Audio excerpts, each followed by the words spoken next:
এক মাসে শিখতে পারেন সহিভাবে, এক মাসে শেখেন।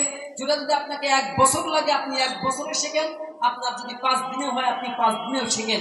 কিন্তু পবিত্র কোরআনুল কারীম আপনাকে সহিভাবে তেলাওয়াত শিখতে হবে আপনি যদি একটা মুসলিম হন। এর বাইরে আপনার যাওয়া যাবে না। এজন্য সকলকে বলবো, আপনার যে সন্তান রয়েছে প্রত্যেকটা সন্তান সর্বপ্রথম আপনি কোরআনের শিক্ষা দিবেন। এরপর আপনি যে যে সেক্টরে আপনার সন্তানকে পড়তে চান সেই সেক্টরে আপনার সন্তানকে নিয়ে যাবেন। আপনার সন্তান ডাক্তার হোক আমরা চাই সেটা, আপনার সন্তান ইঞ্জিনিয়ার হোক আমরা চাই সেটা, সর্ব সেক্টরে আপনার সন্তান থাকুক। কিন্তু সব শেষে আপনার সন্তান যখন মুসলিম তখন আপনার সন্তান যখন কোরআন শিক্ষা অর্জন করে, এটা যদি শিক্ষা অর্জন না করে পিতাকেও যেমন ভাবে কিয়ামতের ময়দানে দায়ী করবে, তাকেও তেমন ভাবে সেখানে জবাবদিহিতা করতে হবে। সর্বপ্রথম পিতা মাতাকে জবাবদিহিতা করতে হবে, তারপর তাকে জবাবদিহিতা করতে হবে।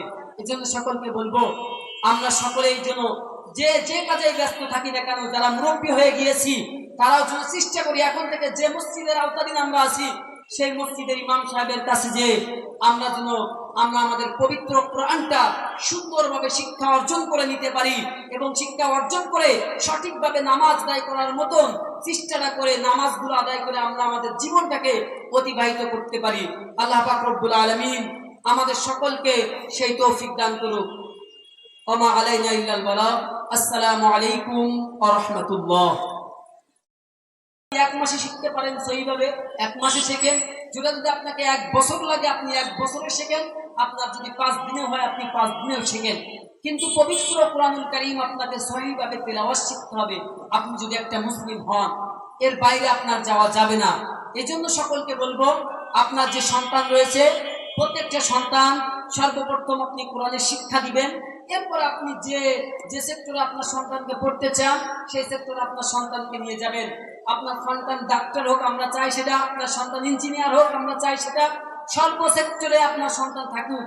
কিন্তু সব শেষে আপনার সন্তান যখন মুসলিম তখন আপনার সন্তান যখন কোরআন শিক্ষা অর্জন করে, এটা যদি শিক্ষা অর্জন না করে পিতাকেও যেমন ভাবে কিয়ামতের ময়দানে দায়ী করবে, তাকেও তেমন ভাবে সেখানে জবাবদিহিতা করতে হবে।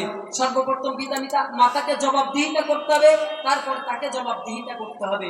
এজন্য সকলকে বলবো, আমরা সকলেই যেন যে যে কাজে ব্যস্ত থাকি না কেন, যারা মুরব্বী হয়ে গিয়েছি তারাও যেন চেষ্টা করি এখন থেকে যে মসজিদের আওতাধীন আমরা আছি সেই মসজিদের ইমাম সাহেবের কাছে যে আমরা যেন আমাদের পবিত্র কোরআনটা সুন্দরভাবে শিক্ষা অর্জন করে নিতে পারি এবং শিক্ষা অর্জন করে সঠিকভাবে নামাজ আদায় করার মতন চেষ্টাটা করে নামাজগুলো আদায় করে আমরা আমাদের জীবনটাকে অতিবাহিত করতে পারি। আল্লাহ পাক রব্বুল আলামিন আমাদের সকলকে সেই তৌফিক দান করুক। ওমা আলাইনা ইল্লাল বালাগ। আসসালামু আলাইকুম ওয়া রাহমাতুল্লাহ।